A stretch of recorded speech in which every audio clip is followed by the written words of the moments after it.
The cry of a baby can tear through even the strongest heart. It doesn't matter who you are, if you've ever lost something, or someone, that sound finds your soul. It reminds you of all the things you once loved and could not save. That was the sound echoing through the grand Carter mansion. One sleepless night, raw, aching, alive, slicing through silence like a wound reopening. For 3 relentless hours, the cry didn't stop. It bounced off marble floors, climbed dark mahogany stairs, and filled the enormous house with something almost human pain. Downstairs, Isabella Torres was on her knees, scrubbing the same spotless floor as if she could polish away her own memories. 24 years old, too young for so much sorrow, yet her eyes looked like they had already seen the end of the world. Her fingers were red and cracked, her back ached from endless labor, but it was the sound of that cry that broke her again and again. 6 weeks ago, she had held her own newborn son in her arms for less than a day. He had been too small, too weak, too new for this world. Since then, the sound of a baby crying had become her punishment, a ghost that followed her everywhere. Tonight it came from the floor above, a sound of helplessness that clawed at the scar she carried in her chest. She pressed harder on the rag, her lips trembling. "That poor child," she whispered, but her voice cracked, soft like the edges of a forgotten prayer. Upstairs, tiny Ethan Carter screamed until his face turned crimson. He was barely 2 months old, with lips cracked from thirst and hunger. The bottle beside his crib had curdled hours ago. The expensive nanny, Melissa, had vanished long before sunset, claiming she needed to buy formula, but she was at the mall, laughing with friends, her heels clicking over polished tiles, arms full of shopping bags. And behind a locked door on the first floor, Daniel Carter sat hunched over his desk, headphones in, eyes sunken from sleepless nights. The glow of his computer screen lit up the dark circles under his eyes as he muttered about deadlines and investors. His voice was steady, but his soul was somewhere far away, buried with his wife, Claire, who had died giving birth to Ethan. The baby's cries grew thinner, weaker. Downstairs, Isabella's hand froze mid-scrub. Her heartbeat quickened. Something inside her, buried under layers of grief and discipline, began to tremble. She dropped the rag and ran, her breath caught as she climbed, whispering, "Please, God, let him be safe." The door to the nursery creaked open, and what she saw nearly stopped her heart. Ethan's tiny body was limp, face pale, chest rising shallowly. His lips moved weakly in search of something, anything, to feed on. The bottle on the table was sour, rank. The air stank of milk gone bad. For one terrifying second, she thought she was too late. Then, without thinking, instinct took control. She lifted the baby, holding him close. His heat burned against her chest, too hot, too fast. He whimpered, mouth opening in desperate hunger. For 6 weeks, Isabella's body had refused to let go of her own milk. Each morning, she woke to the ache of it, a cruel reminder that her child was gone. But now that pain had a purpose. Her trembling fingers unbuttoned her blouse. She pressed Ethan close, guiding him gently, and when his mouth finally found her, the world went still. The cries stopped. The mansion, which had echoed with sorrow moments ago, filled with the fragile sound of life returning soft gulps, steady breathing, peace. Tears slipped down Isabella's cheeks. She whispered through them, "It's okay now, little one. You're safe." The words came from somewhere deep, a place beyond logic, the same place where love hides after it has been shattered. Time blurred. She didn't know how long she sat there, rocking him gently, staring out the window where the last light of sunset poured through heavy curtains. It painted her in gold, a fragile woman cradling borrowed hope.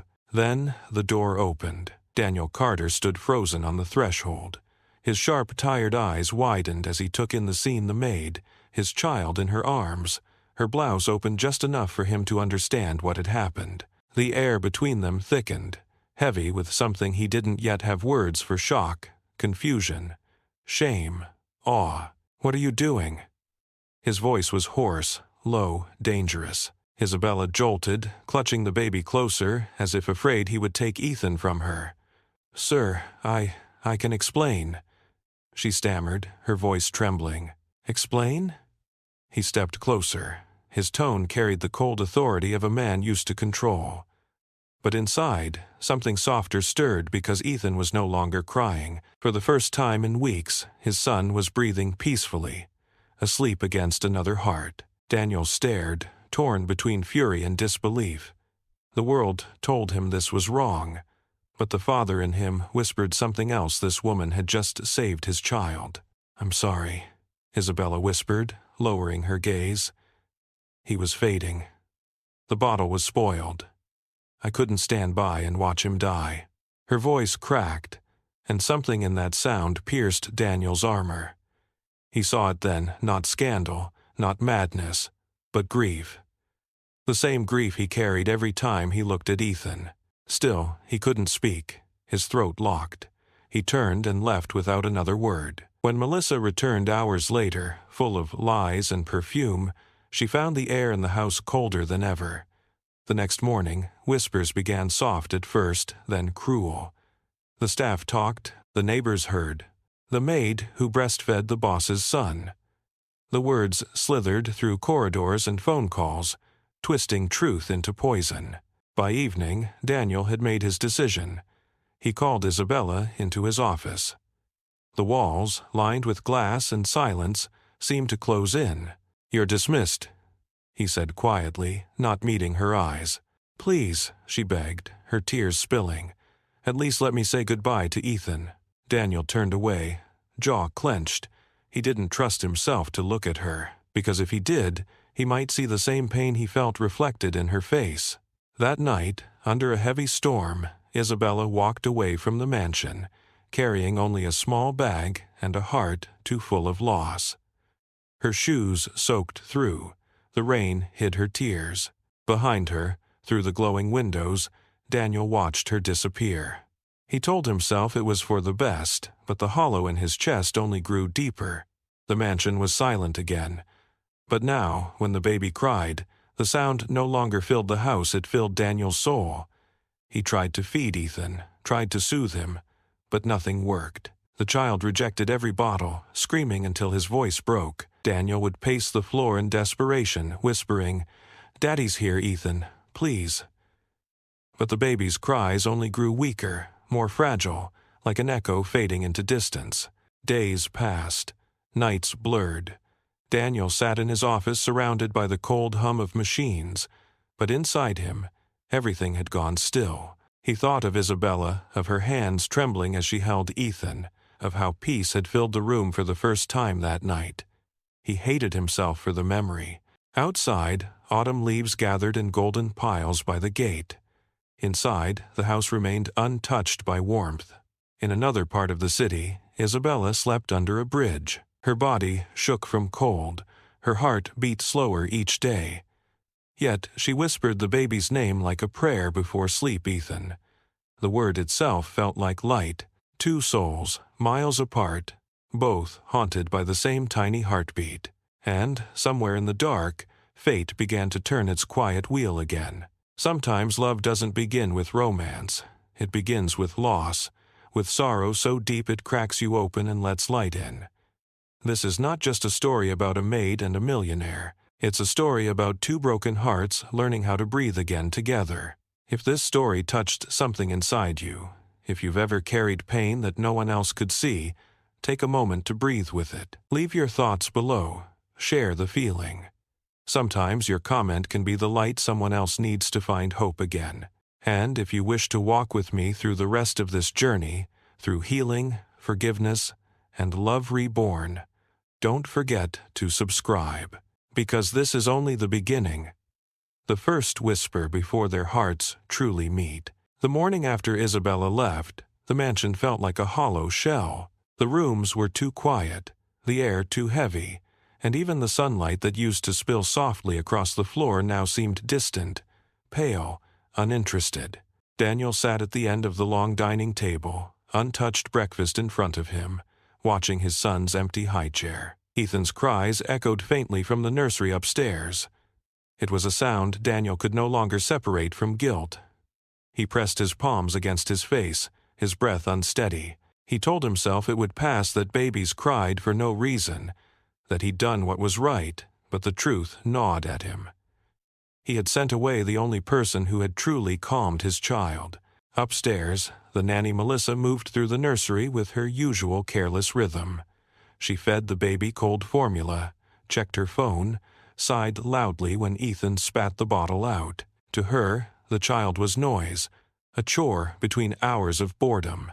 But to Daniel, every cry was a knife. He left his meetings early, rushed home, and found Melissa humming off-key while Ethan screamed, his little fists clenching in hunger and despair. "He just doesn't want to eat."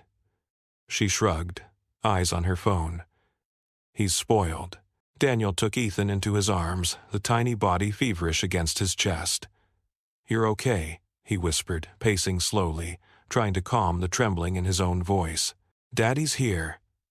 But the child kept crying, and the sound filled every corner of the house, pressing against Daniel's ribs until he couldn't breathe.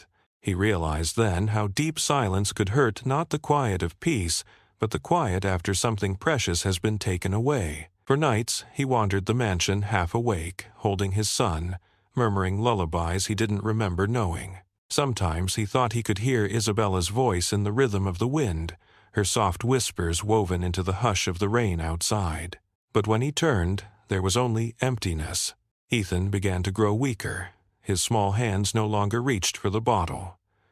His eyes turned glassy, too tired to cry. Daniel called doctors, hired specialists, begged them to find something wrong that he could fix. But after hours of examination, they told him what he couldn't bear to hear: the boy wasn't sick. He was grieving. He had lost a bond, a heartbeat he recognized, and without it, he was slipping away. Daniel sat by the crib long after the doctors left, watching Ethan's shallow breaths. "You're grieving her too, aren't you?" he murmured. "Just like me." The guilt came in waves, soft but relentless, eroding every layer of pride he had built. Meanwhile, the world outside continued spinning with its usual cruelty. The neighborhood whispered like a hive of insects. Women at their morning teas spoke Isabella's name with smirks, twisting kindness into scandal. "She breastfed the boss's son," they murmured. "Obsessed, poor thing. Lost her mind after her baby died." Their laughter spread faster than truth ever could. Daniel's phone rang day after day with calls from people pretending to care but eager to gossip. "Daniel, dear," said Patricia, the neighbor with perfect hair and venom in her smile, "you must be careful with that girl. People are saying she was unstable." Daniel's polite responses turned to silence. He stopped answering altogether. But every rumor, every hushed voice, every insinuation planted a thorn deeper into his conscience. He saw Isabella's face every time he closed his eyes, not as gossip described her, but as she truly was, trembling, gentle, desperate to save his son. That night, he opened the drawer of his desk and took out the photograph of Claire, his late wife. Her smile, frozen in a moment before all the loss, seemed almost to judge him. "Would you have understood?" he whispered. "Would you have seen what I was too blind to see?" But the picture gave no answer, only reflected the dim light back into his tired eyes. Days became weeks. Isabella's absence changed everything in subtle ways Daniel couldn't explain. Ethan's laughter never returned. The house that once smelled faintly of lavender and milk now smelled of disinfectant and dust. Even Melissa began avoiding his gaze, sensing his growing distance. Her perfume, sweet and artificial, turned Daniel's stomach. He dismissed her soon after, unable to bear her carelessness any longer. But firing Melissa didn't bring peace. It only deepened the silence. Far across town, Isabella was learning what survival meant. She moved from one small boarding house to another, each room colder and smaller than the last. When money ran out, she took cleaning jobs that paid almost nothing. Nights were spent shivering under thin blankets, her body still aching from loss. Her hands, once soft and careful, grew rough. Yet, even in exhaustion, she found herself waking in the dark with her arms outstretched, as if reaching for a baby that wasn't there. She tried to pray, but the words came out as sobs. Sometimes she walked by parks where mothers sat with their infants, rocking them under the trees, and she had to turn away before the ache became too much.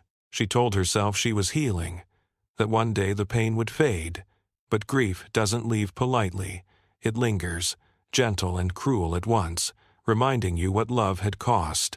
One evening, as the wind picked up and clouds gathered heavy with rain, Isabella sat by a window of the cheap boarding house, her reflection barely visible through the cracked glass. Her stomach was empty, her future uncertain, yet she closed her eyes and whispered the name that had haunted her dreams. Ethan. It was a word that both hurt and soothed her. Somewhere deep inside, she believed he could still feel her love, even from far away. Back at the mansion, Daniel felt it too. A strange pull he couldn't explain, a weight in the chest every time the wind whispered her name. He tried to focus on work, on meetings, on rebuilding what he had lost since Claire's death. But no success, no business deal could fill the silence in his home. He began driving at night, through the city streets without direction, headlights cutting through fog and drizzle. Sometimes he parked by the river, watching the current move beneath the bridge, and wondered where Isabella might be. Would she hate him now? Did she have enough to eat? Did she think of Ethan? These questions stayed with him, quiet but persistent, like the rhythm of his own heart. The nights grew colder. Ethan's condition worsened. He refused to eat, refused to sleep unless Daniel held him. The once strong man who commanded boardrooms now sat for hours in rocking chairs, whispering broken lullabies into the darkness. One night, after hours of crying, Ethan suddenly went quiet. Panic clawed at Daniel's throat as he lifted the baby, afraid the silence meant something worse.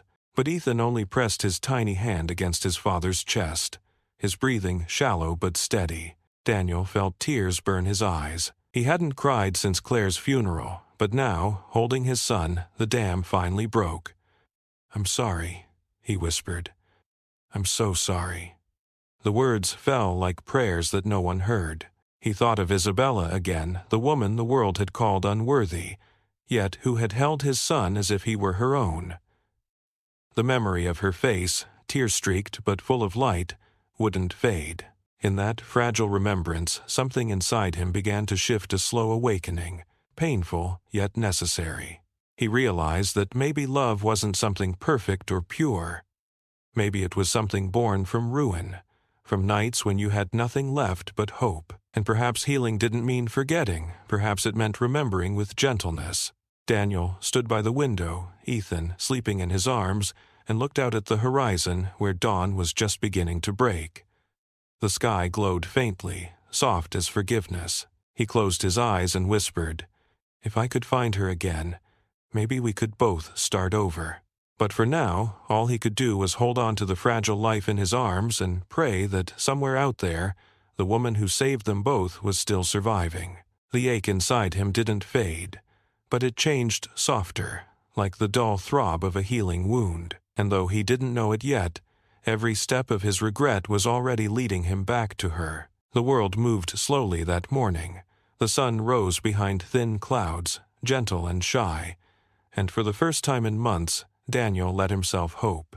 He didn't know if fate would give him another chance, but in the quiet, with his son's tiny heartbeat against his chest, he whispered to the light, "I will find her." And somewhere, under the same awakening sky, Isabella opened her eyes to the sound of rain and felt, without knowing why, a little warmth return to her heart, the first small sign that the story between them was not over yet. The rain had been falling for 3 days without pause, washing away the colors of the city, turning everything gray and tired. Isabella sat under the overhang of an abandoned building, clutching a small plastic bag that held all she owned, a few clothes, a comb, and a photograph of a baby she never got to raise. The wind slipped through the torn edges of her coat, cutting through to her skin, but she barely felt it anymore. Her body had grown used to cold. What still hurt was the emptiness, that soft, invisible ache that lived inside her chest. She had been walking for hours that day, her shoes soaked through, searching for work. Each place she entered looked her up and down and shook their heads politely. "Do you have a reference from your last employer?" they would ask, and every time her throat tightened. Daniel Carter had never answered the phone. Without his name on paper, she was no one. By evening, her legs trembled with exhaustion. She found a narrow alley where cardboard boxes leaned against the wall and decided to stay there for the night. The ground was wet, but she told herself it was fine. She'd slept in worse places before. When darkness came, so did the voices. Drunk men stumbled nearby, their laughter echoing through the alley. Isabella pulled her bag close, heart pounding. She tried to make herself invisible, curling into the shadows. "Hey, what's that?" one of them said, his voice slurred. "Pretty girl out here alone." Another laughed. Their footsteps drew closer. Panic seized her. She ran, bare feet slapping against the wet pavement until her breath tore from her lungs. She ducked behind the stone wall of a small church and stayed there until dawn, her body shaking, her heart raw. In the morning, the city was washed clean again, the streets glistening with dew. Isabella's reflection in a shop window startled her hollow cheeks, hair tangled, eyes too old for her age. She didn't recognize the woman looking back. Still, she forced herself to keep walking. There had to be a corner of this vast city where she could rest without fear. By the third night, she found herself beneath a bridge by the river. The air was thick with the smell of damp earth and moss. There were others there, a small group of people wrapped in old blankets, their faces lined with time and hardship. An old man with white hair noticed her hesitation and gave a faint smile. "First time out here, isn't it?" His voice was rough but kind. Isabella nodded, her lips trembling. "I don't know where else to go." He gestured toward a dry spot near a stack of cardboard.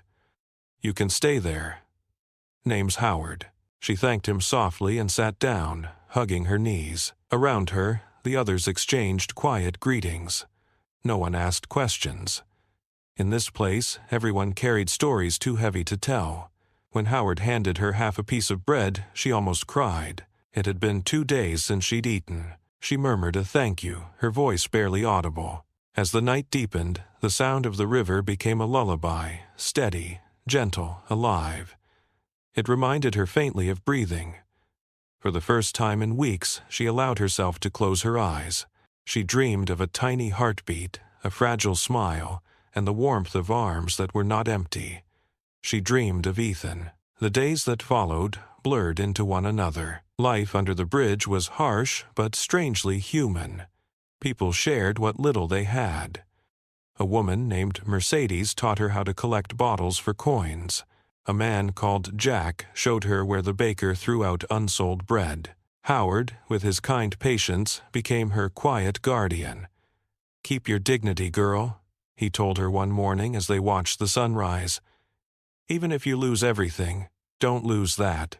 Isabella nodded, his words sinking deep. Dignity was all she had left, but her body was failing. She coughed through the nights, her chest burning. Her milk still flowed, a cruel reminder of the life she had once held. Every morning she woke with the ache of it, her blouse damp with tears and milk alike. Her heart whispered the same prayer. Is he safe? Is he still alive? Back at the Carter mansion, the air was not much warmer. Daniel sat in the nursery, his hair unkempt, his suit wrinkled, his eyes hollow. Ethan lay in his crib, refusing the bottle again. The once healthy baby was now thin, weak, his skin pale. The doctor's words haunted Daniel. Emotional trauma. He's lost someone he trusted. Those words had cracked something inside him. He knew who the doctor meant. He had known for days but refused to admit it aloud. Each time Ethan cried, the sound tore him open. He remembered Isabella's trembling arms, her whisper, "It's okay, little one." He couldn't forget how peaceful Ethan had looked in her embrace. That evening, he stood by the window, the city lights flickering in the distance, and for the first time, he prayed. He didn't know how to pray anymore, not since Claire's death, but he tried. "If there's any mercy left in this world," he whispered, "let me make this right." The next morning, he decided to visit the hospital again. Ethan's condition was worsening fast.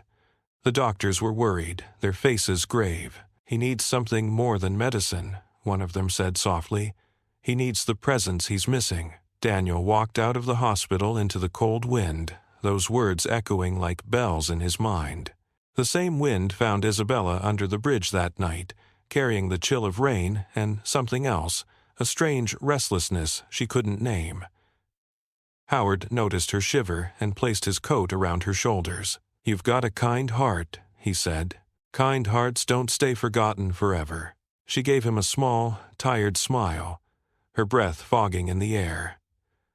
"Maybe," she whispered, "but I don't know if kindness still has a place for me." Howard shook his head. "The world's cruel, but it remembers. Maybe not in the way you think, but it does." The rain began again, soft at first, then heavier, turning the river into a chorus of ripples. Isabella lay down, closing her eyes. Her body ached, her spirit frayed, but inside her chest a small warmth flickered, faint but real. She imagined Ethan sleeping somewhere dry and safe, his little chest rising and falling in rhythm with her own breath. In that fragile hope, she found the strength to face another dawn. Across the city, Daniel woke from another sleepless night. The storm clouds had cleared, but he couldn't shake the feeling that something was calling him a pull both painful and magnetic. He looked at Ethan and whispered, "Hold on for me, son. I'll find her. I promise." He didn't know where to begin. All he knew was that he couldn't sit still anymore. He left the mansion without telling anyone, driving through streets still slick from rain, his heart pounding with desperation. Each face he saw in the crowd blurred together until he almost gave up hope. Then, by the side of the road, he saw a small shelter beneath a bridge, a group of figures huddled together for warmth. Something told him to stop. He rolled down the window, the cold air rushing in, and called softly, "Excuse me, have any of you seen a woman named Isabella Torres?" No one answered at first. Then a familiar voice rose from the shadows, rough, quiet, old. "Why are you looking for her?" Daniel turned toward it. The white-haired man stepped closer. "You're the man she spoke of," he said. "The one with the baby." Daniel's breath caught. "You know where she is?" Howard studied him for a long moment, his gaze sharp despite his age. "She's been through hell because of you. If you mean her harm, I'll never tell." "I don't," Daniel said, his voice breaking. "Please, my son is dying. She's the only one who can save him." Howard's expression softened. "She's under the bridge, near the river bend. Go. But don't come empty. Bring your truth." Daniel whispered a thank you and ran back to the car, heart hammering with hope and fear. The night swallowed him, the city lights blurring as he drove. For the first time in months, his heart felt alive, terrified, repentant, full of something that almost felt like faith. And under that same bridge, as the rain began to fall again, Isabella stirred from sleep, unaware that the road of her suffering was about to meet the road of his redemption. The world had been cruel, yes, but somewhere within that cruelty, grace was waiting, quiet and steady, ready to lead two broken souls back to one another. The night Daniel found her, the rain was falling like a confession, quiet, endless, washing the city clean of its noise. Beneath the bridge, the world seemed suspended between shadow and water. He stepped out of the car, the air cold against his face, his shoes sinking into mud as he followed the sound of breathing and whispers. The dim light from a flickering lamp revealed a row of worn blankets, old shoes, and faces dulled by years of hardship.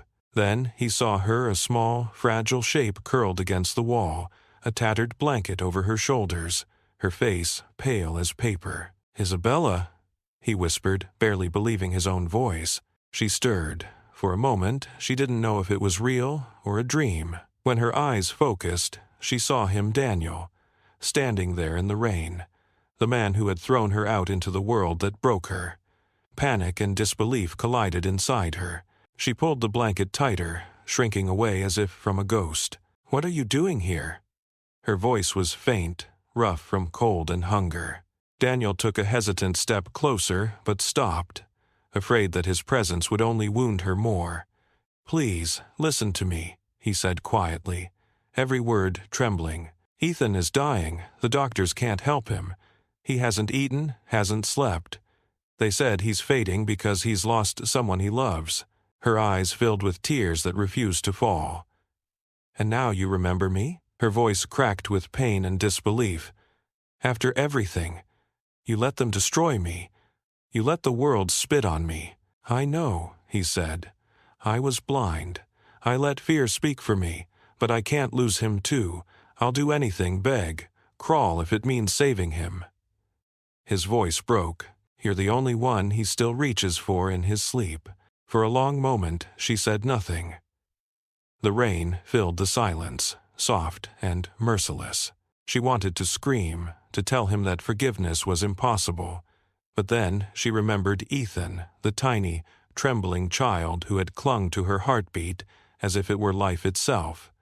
Her hands trembled.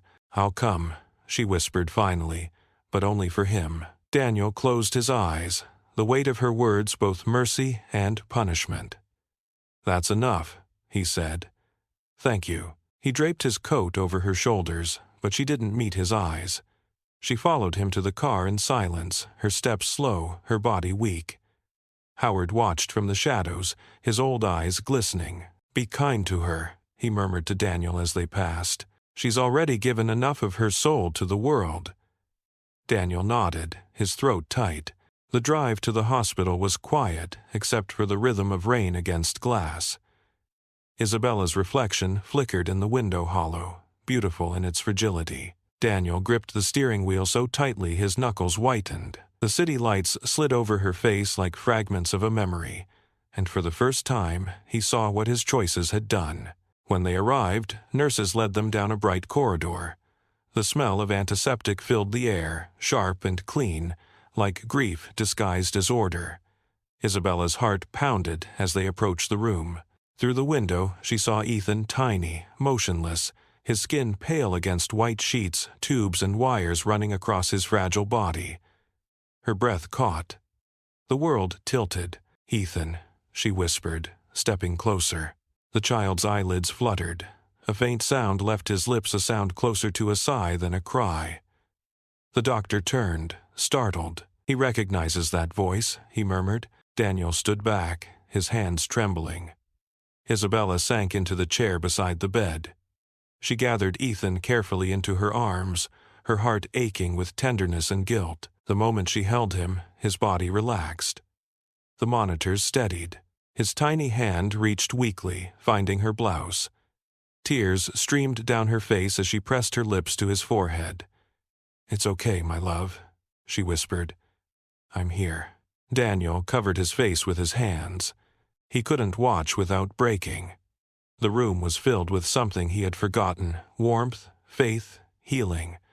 The kind of love that expects nothing in return. The nurses watched in silence, one of them quietly whispering, "It's a miracle." But Isabella didn't hear. She was lost in the rhythm of Ethan's breathing, in the rise and fall that had once haunted her dreams. She hummed softly the same lullaby she had whispered in the mansion, and the baby, as if remembering, drifted into peaceful sleep. When she finally looked up, Daniel was watching her. His eyes were red, his expression a storm of gratitude and shame. "You saved him," he said. "You saved us both." She shook her head gently. "No, I only did what any mother would do." The word mother hung between them like something sacred and fragile. Daniel took a slow breath. "Then let me be the father he deserves," he said softly. For the next few days, Isabella stayed at the hospital, caring for Ethan. She barely slept, barely ate, but she glowed from within, not with happiness, but with purpose. Daniel came every morning, watching from the doorway as she rocked his son. He spoke little. His guilt spoke louder than any words could. Yet each day he tried to help, bringing her warm meals, adjusting the blanket, quietly asking the doctors for updates. The city outside went on as usual, unaware of the small miracle happening behind those white walls. But inside that room, time slowed. Ethan began to feed again. His skin regained color. The nurses started to smile when they passed. Even the doctor, who had once looked so grave, found himself whispering, "He's getting stronger." Daniel often found himself standing by the window late at night, staring at the stars through hospital glass. He wondered what Claire would think if she saw them now. Would she be angry? Or would she smile, knowing that love had found a way to save their child? One evening, he returned to find Isabella sitting by the window with Ethan asleep on her chest. The golden light of sunset poured over them, turning the small room into a scene too tender to disturb. She looked up, meeting his gaze. Neither spoke. The silence was warm, not empty. After a moment, Daniel said quietly, "I've called a press conference tomorrow." Her brows furrowed. "Why?" "Because the world owes you truth," he said. "And I owe you my voice." She shook her head weakly.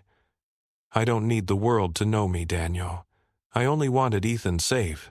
"I need it," he replied, his voice trembling. "I need to make it right." And he did. The next day, standing before flashing cameras and microphones, Daniel faced the crowd of journalists with unshakable calm. "There has been a terrible injustice," he began. "The rumors about Isabella Torres are false. She saved my son's life when no one else could. I let my fear and pride destroy her, and I am here to say I was wrong." The city that once whispered her name in cruelty fell silent. Within hours, headlines changed their tone. CEO publicly apologizes to former maid who saved his child.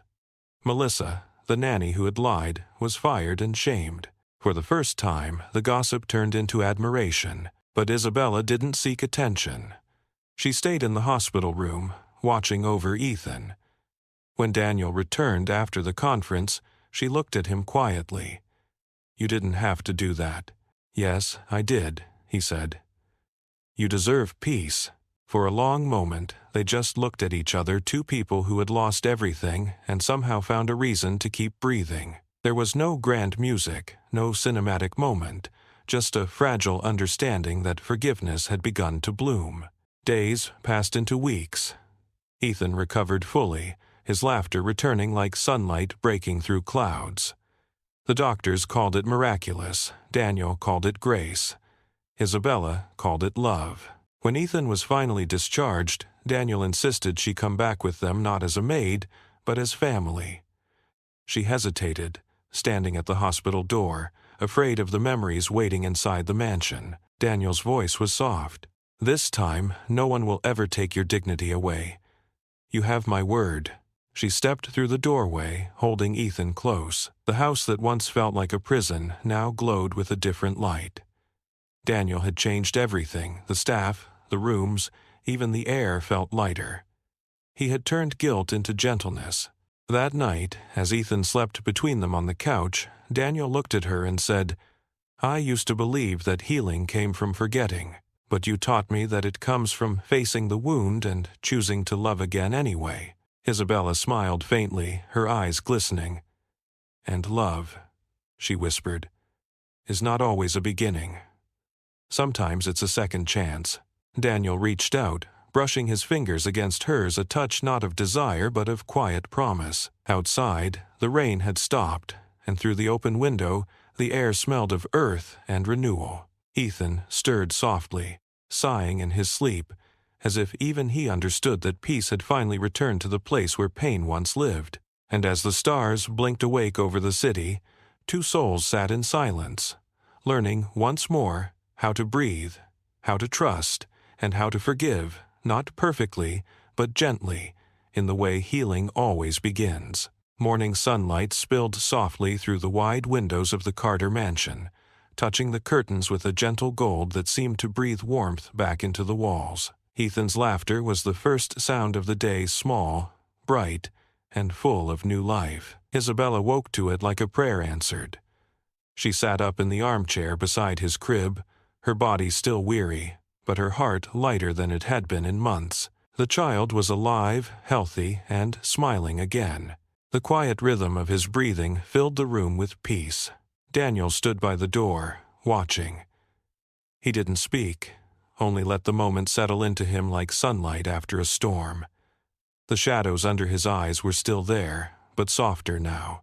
Guilt still lived inside him, but it was beginning to turn into gratitude. There was something healing about seeing the two of them together, the woman he had wronged and the son he almost lost, bound by a love that neither blood nor shame could break.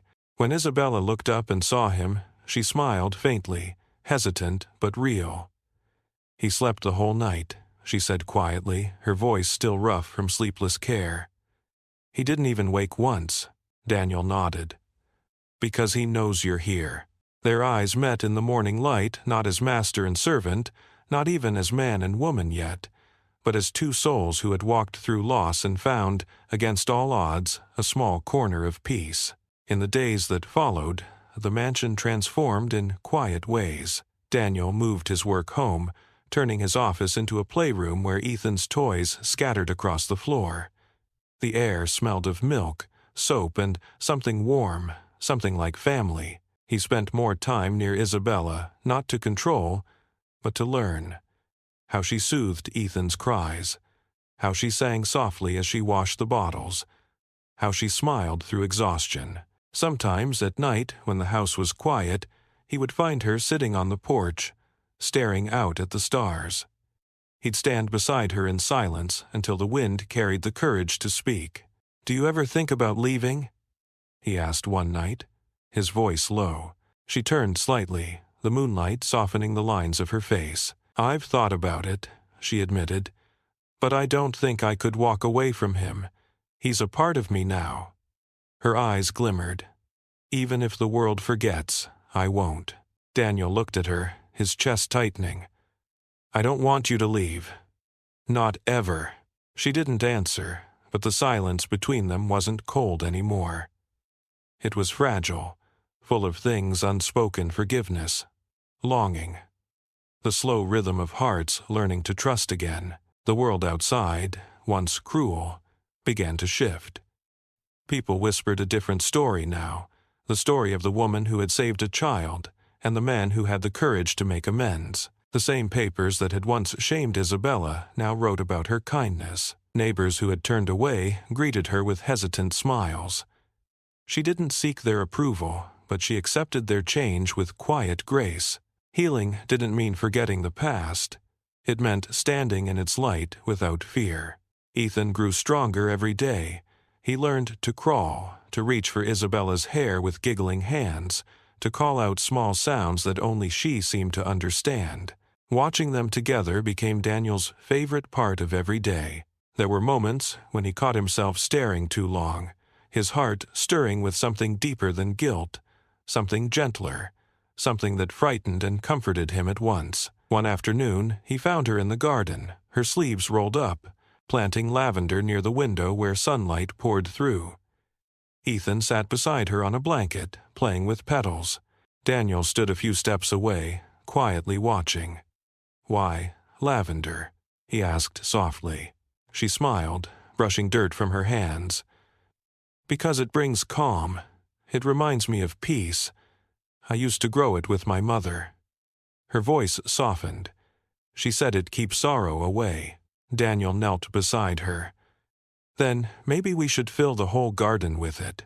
She looked at him, and for the first time she didn't look away. "Maybe," she whispered. That night, after Ethan had fallen asleep, Daniel stayed in the living room, staring at the fire. He thought of how far they had come from grief, from guilt, from the edge of losing everything. He thought about how love could be born not from perfection, but from mistakes, from pain, from the courage to face one's own heart. When Isabella walked in to put away Ethan's toys, he stood. "You should rest," he said. She smiled faintly. "So should you." "Isabella," he said suddenly, her name hanging in the air like something sacred. She paused, turning toward him. "I don't know how to say this without sounding like I'm asking for something I don't deserve. But you've given my son back his life. You've given me back mine." He took a breath. "I can't erase what I did, but I can spend the rest of my life trying to make it right. If you'll let me." Her expression softened, but her voice trembled. "You don't owe me anything, Daniel." "I know," he said. "That's what makes it real." The silence stretched, warm and full of meaning. She didn't answer, but the tears in her eyes said more than words could. She turned to leave, but before she did, she said quietly, "Good night." He watched her walk away, his heart both heavy and full. It wasn't love yet, not fully, but it was something close, something growing like the lavender outside their window, fragile and brave. Days became weeks. Daniel began joining Isabella and Ethan for breakfast. Sometimes he fed the baby himself, awkwardly but determined, while Isabella laughed softly, her eyes shining in a way he hadn't seen since the day he first met her. In those moments, it felt like the house was breathing again, like laughter was stitching its broken corners back together. One evening, as the sun set, Daniel took Ethan outside, lifting him toward the glowing sky. "Look at that, little man," he whispered. "That's what hope looks like." Isabella watched from the porch, her hands folded in her lap. The light framed them, father and son, and something inside her melted quietly. She didn't know when it had happened, but she realized she no longer saw Daniel as the man who had ruined her life. She saw him as a man learning, stumbling, trying to love through his flaws. And that, somehow, made her heart ache in a way that wasn't painful anymore, just human, soft, alive. That night, Daniel found her in the nursery, tucking Ethan into bed. "He's sleeping well these days," he said. "Because he feels safe," she replied. He hesitated, then stepped closer. "Do you?" Her fingers brushed the edge of the crib. "I'm learning to." He smiled faintly, the kind of smile that came from deep inside. "Then I'll make sure you never have to forget how." The room was quiet, except for the sound of Ethan's soft breathing. Outside, the moon climbed higher, washing the room in silver. Daniel turned to leave, but Isabella's voice stopped him.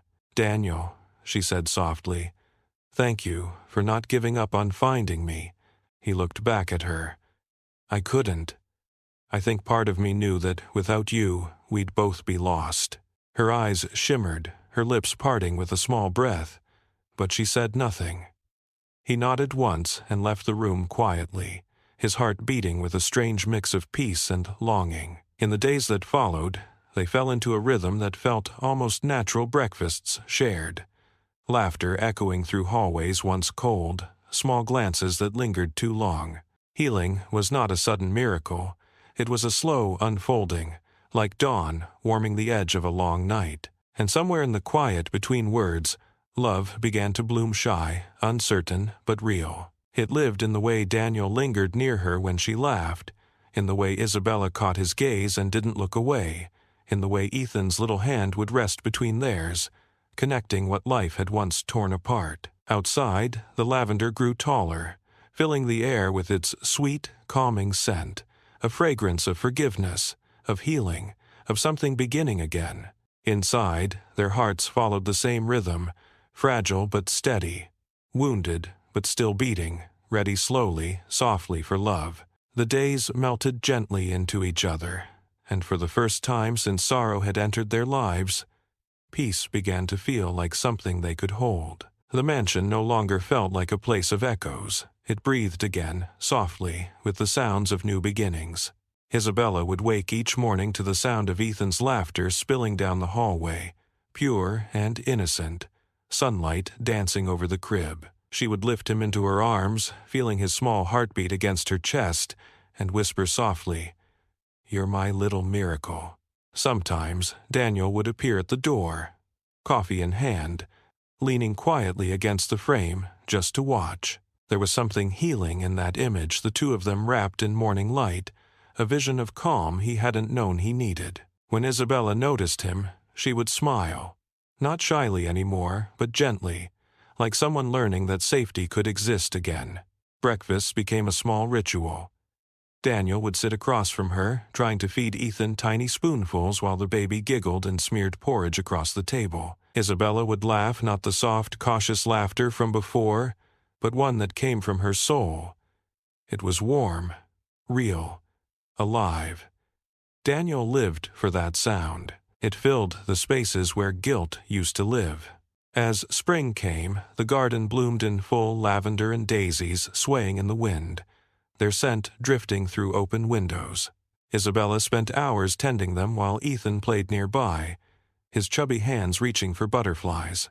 Daniel often joined them after work, rolling up his sleeves and helping her plant new flowers. The quiet moments between them carried more than words ever could. There was still a tenderness that hesitated to call itself love, but it grew, slow and certain, like roots beneath the soil. One evening, as they sat on the porch watching the last light fade, Isabella said softly, "Do you ever think pain teaches us how to love deeper?" Daniel turned to her, the soft glow of dusk painting his face in gold. "I think pain strips away what doesn't matter," he said. "And what's left is the truth." She looked down at her hands. "I used to think my heart was broken forever, that once something dies inside you, it can never be reborn." She glanced at him, eyes glistening. "But now, when I look at him, when I look at you, I'm not so sure anymore." He held her gaze for a long time. "You gave both of us a second chance," he whispered. She smiled faintly. "Maybe we gave it to each other." After that night, the silence between them changed. It wasn't empty anymore. It carried an unspoken understanding, a warmth that settled quietly over every moment they shared. Weeks passed. Ethan learned to walk, his little steps uncertain but determined. Every stumble made Isabella's heart leap, every giggle filled Daniel's soul with pride. The three of them became inseparable, a rhythm of laughter, meals, bedtime stories, and soft nights filled with the fragrance of lavender. Sometimes, when Ethan fell asleep, Daniel and Isabella would stay by the crib, their shoulders almost touching, watching him breathe. The hush of those moments was sacred, no words, no explanations, just quiet gratitude for what life had given back. One rainy afternoon, Isabella stood by the kitchen window, watching the raindrops race down the glass. She had been feeling strange lately, not sadness, but a deep ache that came with remembering. The rain reminded her of the night she had left this house, drenched and heartbroken, carrying nothing but pain. Now, standing in the same place, she felt the strange symmetry of it all. Life had a way of returning you to the very places that had broken you, only to show how much stronger you had become. Daniel entered quietly, setting down 2 cups of tea. "You love the rain," he said, noticing the faraway look in her eyes. "I used to hate it," she admitted. "It reminded me of endings. But now it feels different. Softer. Like healing." He smiled. "That's because you're not standing in it alone anymore." She looked at him, then really looked, and something inside her shifted again. The grief, the walls, the distance, all the things that had once kept her heart guarded began to fade like mist. She realized that love doesn't always arrive like a storm. Sometimes it comes like this, quiet, steady, patient enough to wait for your heart to be ready. Later that evening, as the rain continued to fall, they sat together by the fire. Ethan slept soundly upstairs. The warmth from the flames flickered across Isabella's face. Daniel watched her in silence, the way the light softened her eyes, how she tucked a stray strand of hair behind her ear, unaware of how beautiful she looked in that stillness. "You've changed this house," he said suddenly. "It used to feel cold, like it was waiting for something that would never come back. But now, it feels alive again." She turned toward him. "It wasn't the house that changed, Daniel, it was you." He looked at her, emotion swelling in his chest. "I couldn't have done any of this without you." For a long time, they said nothing. The sound of rain filled the silence, a rhythm as soft as breathing. Then, quietly, Isabella rested her head on his shoulder. He froze for a heartbeat, afraid to move, afraid to lose the moment, then let out a slow, trembling sigh. His arm found its way around her shoulders, holding her gently. They stayed that way for a long time, no promises, no confessions, just the quiet merging of 2 hearts that had finally found rest. That night, when Isabella went to her room, she stood by the window for a long while, listening to the rain. She thought of everything that had brought her here, the pain, the exile, the nights of hunger and fear, and she realized that every tear, every scar, had led her back to this light. It wasn't perfect, it wasn't easy, but it was real.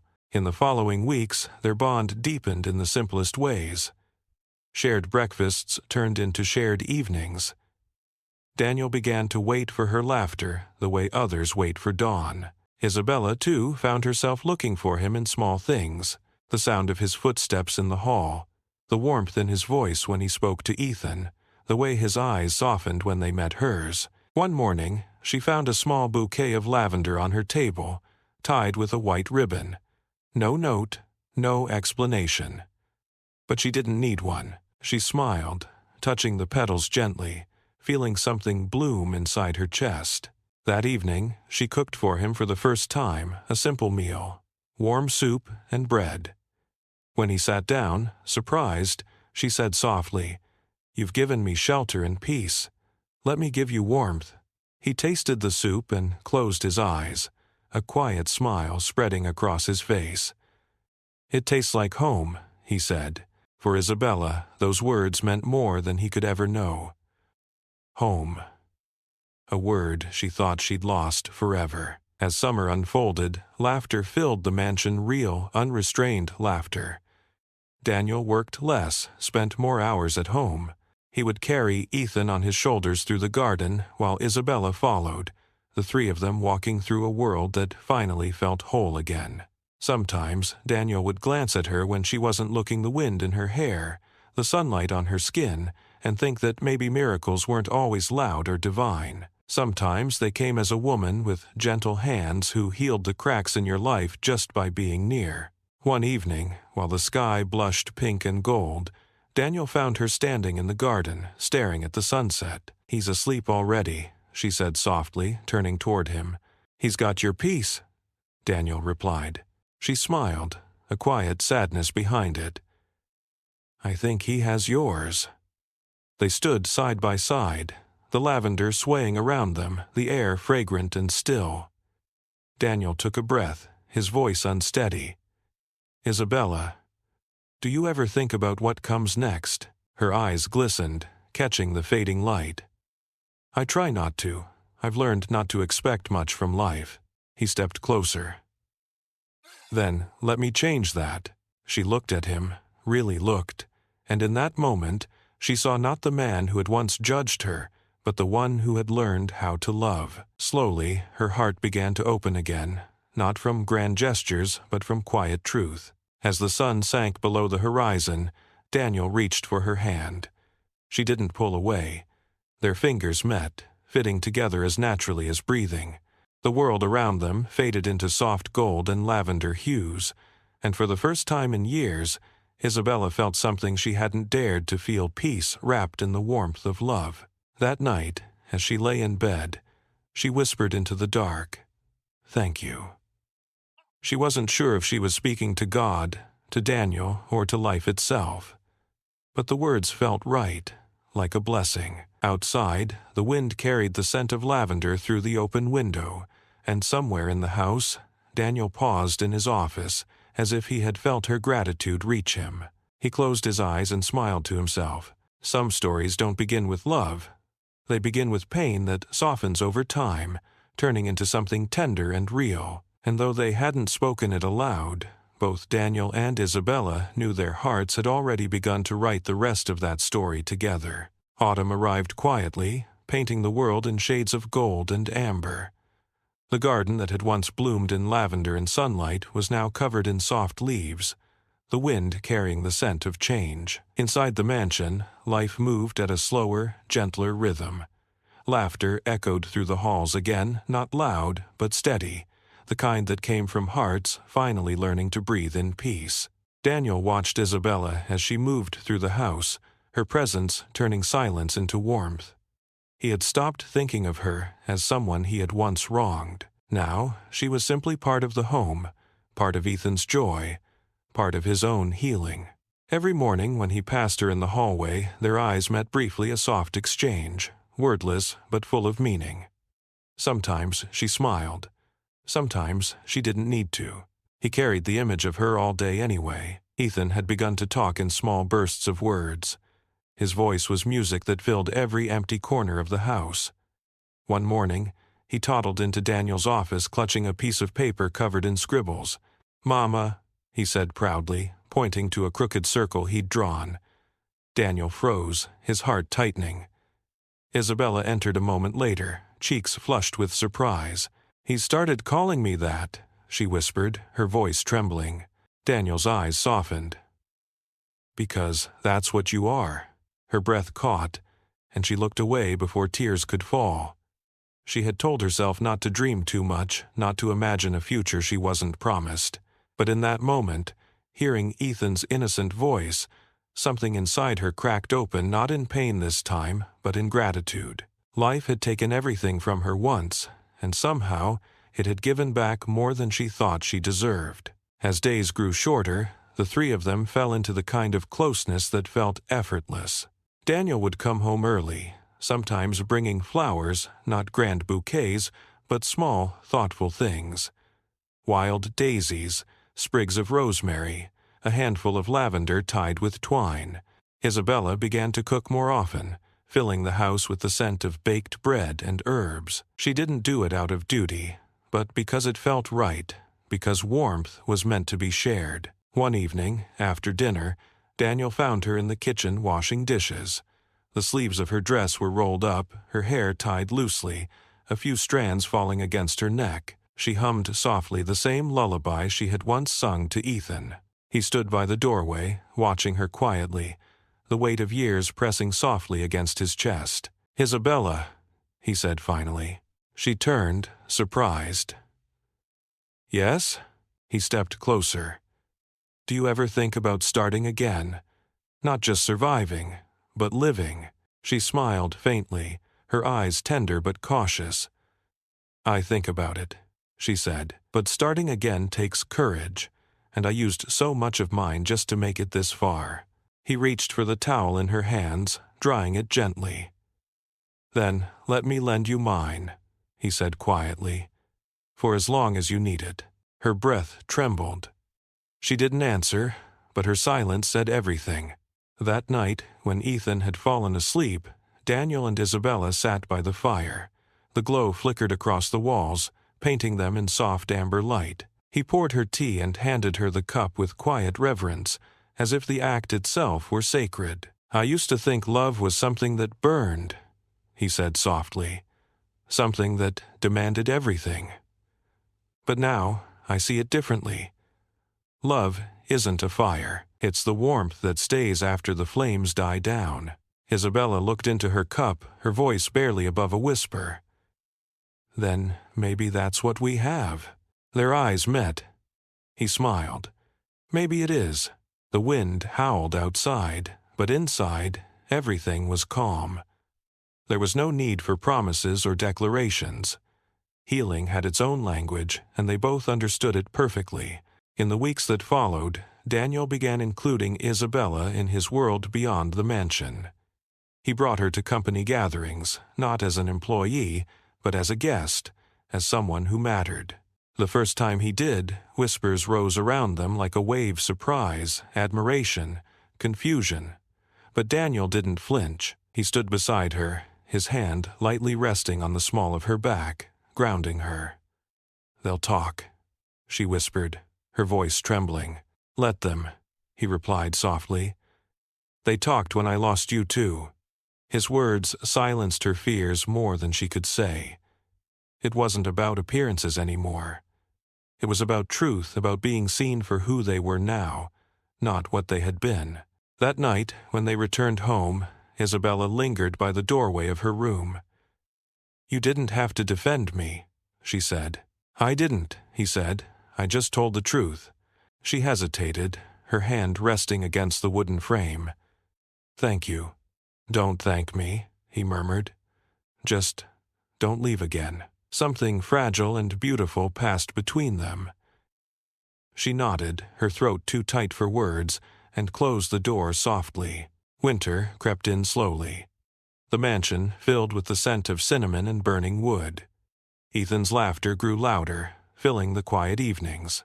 Isabella often caught Daniel watching her as she read stories by the fireplace, his eyes tracing every line of her face like he was memorizing it. She would pretend not to notice, but her cheeks would warm, and her heart would flutter softly, not the wild pounding of first love, but the quiet ache of something deep and lasting. One snowy evening, Daniel came home late from a business meeting. He found Isabella asleep on the couch, Ethan curled against her, both wrapped in the same blanket. The firelight painted them in gold. He stood there for a long time, unmoving, afraid to break the spell. In that stillness, something inside him settled completely. The loneliness that had haunted him since Claire's death finally loosened its grip. He knelt beside them, brushing a strand of hair from Isabella's face. She stirred slightly but didn't wake. He whispered, almost to himself, "You saved me too." Then he sat on the floor beside them, watching the flames fade into soft embers. The next morning, the world outside was covered in snow, a blank canvas, pure and new. Isabella opened the curtains and gasped softly. "It's beautiful," she said.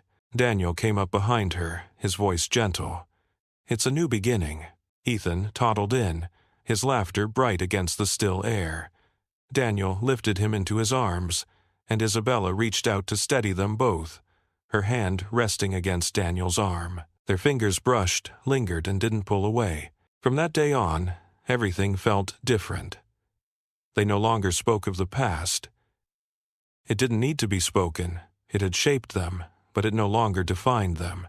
They had found something rarer peace in each other's presence. Sometimes at night, Isabella would lie awake, listening to the soft rhythm of rain or the rustle of snow outside the windows, and she would think of how strange life was, how loss could lead you to love, how brokenness could lead you to beauty, and she would smile, not out of happiness alone, but out of understanding.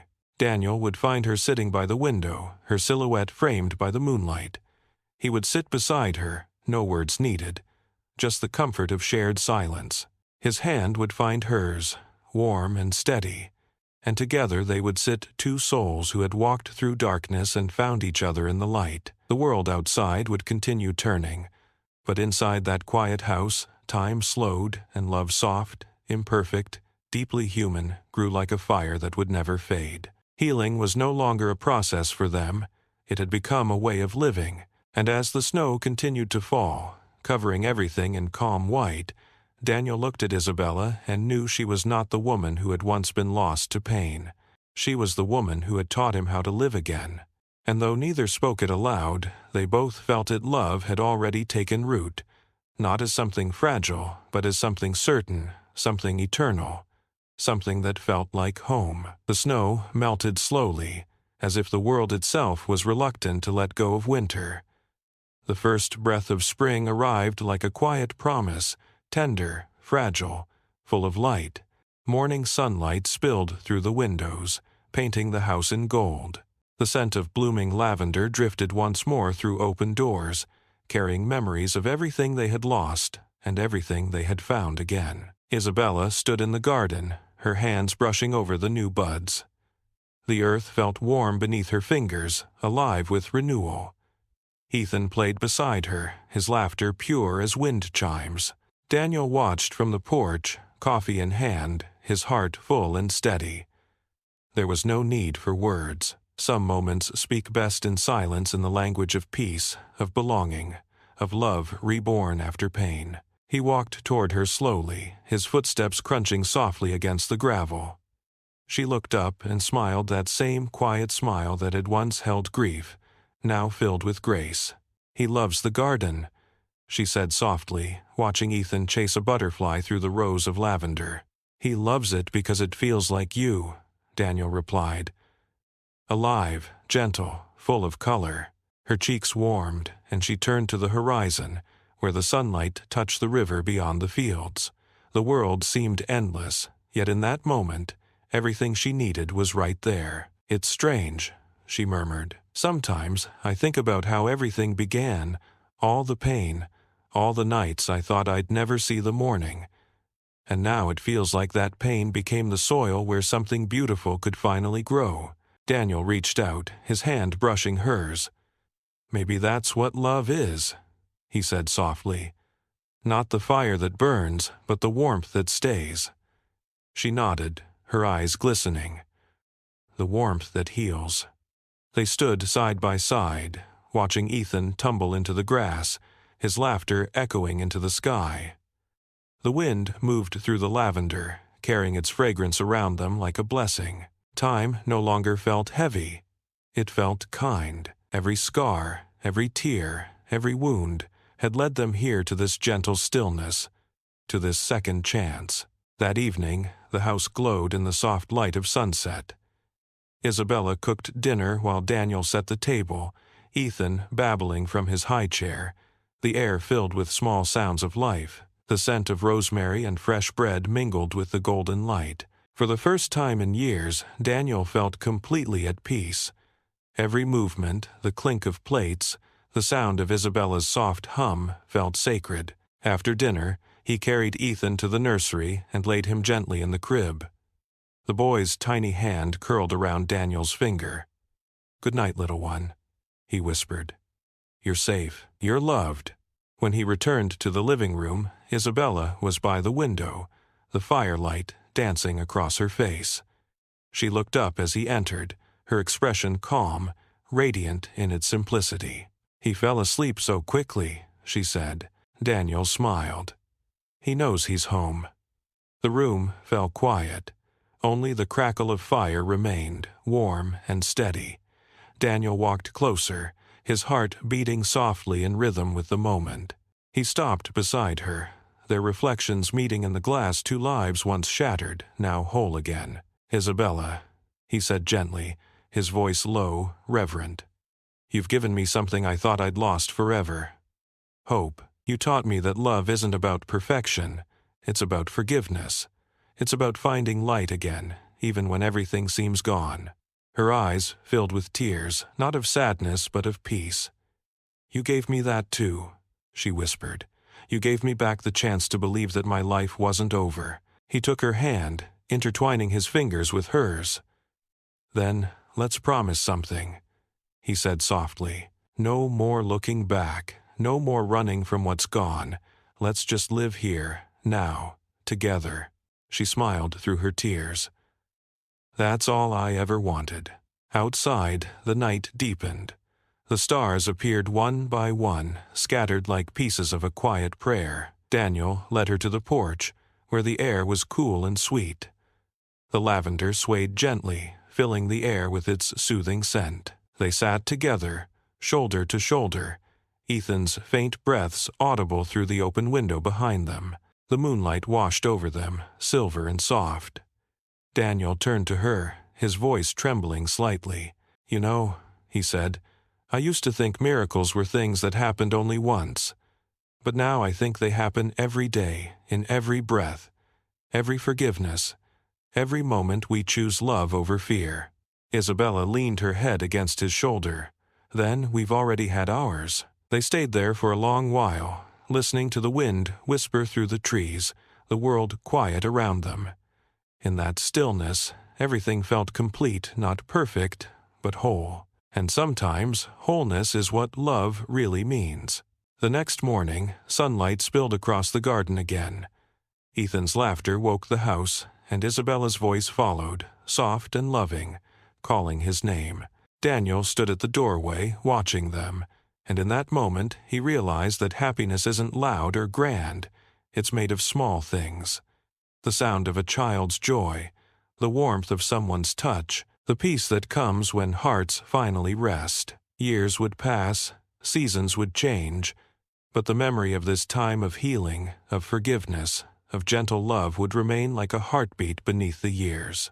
The mansion that had once been filled with sorrow now sang softly with life. As the sun rose higher, Daniel whispered, "Thank you," though he didn't know if he was speaking to God, to life, or to the woman beside him. Maybe it was to all three. Isabella turned, her smile glowing with quiet light. "For what?" "For this," he said simply. "For today. For love that feels like peace." She reached out, touching his face gently. "Then let's keep choosing it every day." They kissed slow, tender, filled with the ache of everything they had endured and the sweetness of everything they had become. It wasn't the kind of kiss that ends a story. It was the kind that begins one, honest, forgiving, infinite. As the day stretched ahead, the house filled with warmth once more. The lavender swayed, the wind hummed softly, and the world outside seemed to pause. Just for them. And in that quiet eternity, their love bloomed not as something fleeting, but as something eternal, something deeply human, something that healed everything it touched. If this story has touched your heart, if you've ever felt lost and somehow found light again, leave a thought, a whisper, a sign below. Your words might be the hope someone else needs tonight. And if you believe, as they did, that love can heal even the deepest wounds, don't forget to stay, to walk with us through more stories of grace and redemption. Like, subscribe, and share your heart, because sometimes the smallest light you give can become the miracle that saves another soul. May your days be gentle, your nights full of peace, and your heart reminded love always finds its way home.